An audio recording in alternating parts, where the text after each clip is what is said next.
Wolves and the Big Bad Pig, and I'm the narrator. I'm the wolf.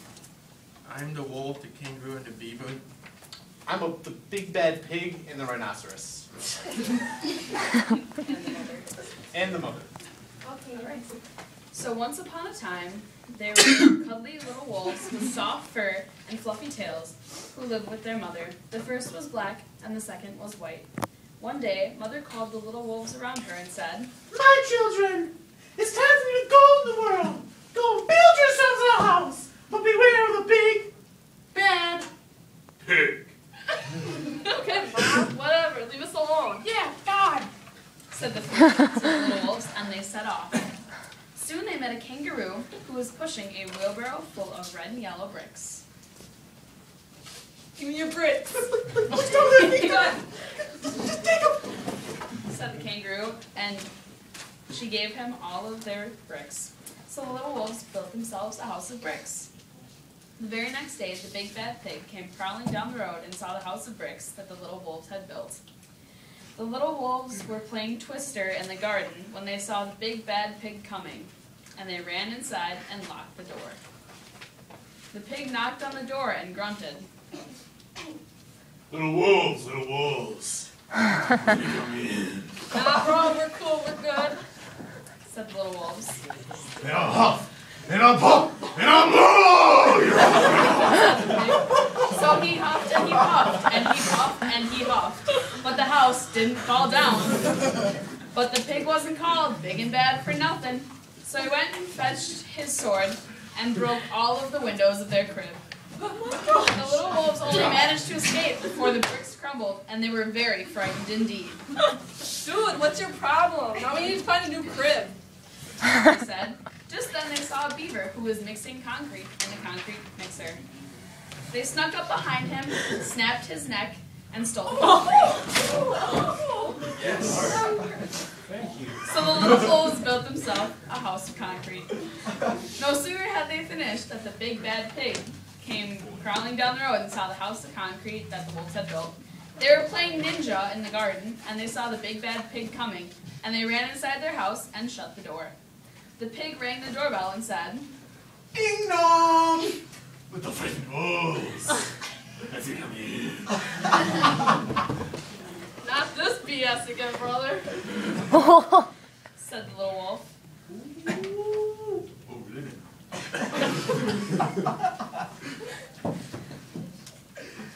Then I'll huff, and I'll puff, and I'll blow! So he huffed and he puffed, and he puffed and he huffed. The house didn't fall down. But the pig wasn't called big and bad for nothing. He went and fetched his pneumatic drill and smashed the house down. The little wolves just managed to escape, but their chinny chin chins were trembling and trembling. God dang it! Not crib hunted again. They said, but they were very determined. Just then they saw a truck coming down the road carrying barbed wire, armor bars, armor plates, and heavy metal padlocks. The Quiggles came up with a great plan to get the truck to stop so they could hijack it. They jacked the truck and drove away. Okay. Sucker! So the little wolves built themselves an extremely strong house. The most securest house in the ghetto, and they felt fly like a G6. The next day, the big bad pig came prowling along the road as usual.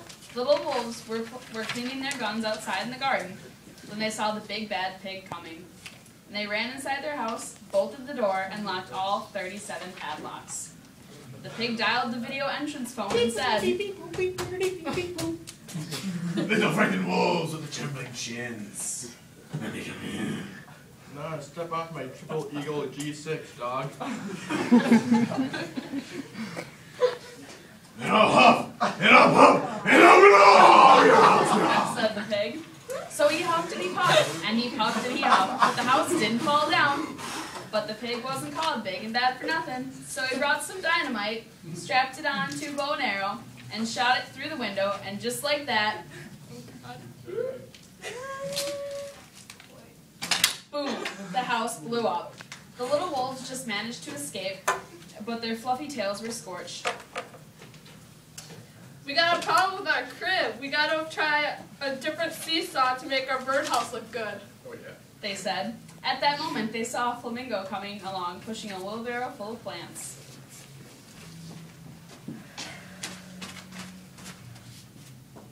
What? Eat your herbs. After you pay me.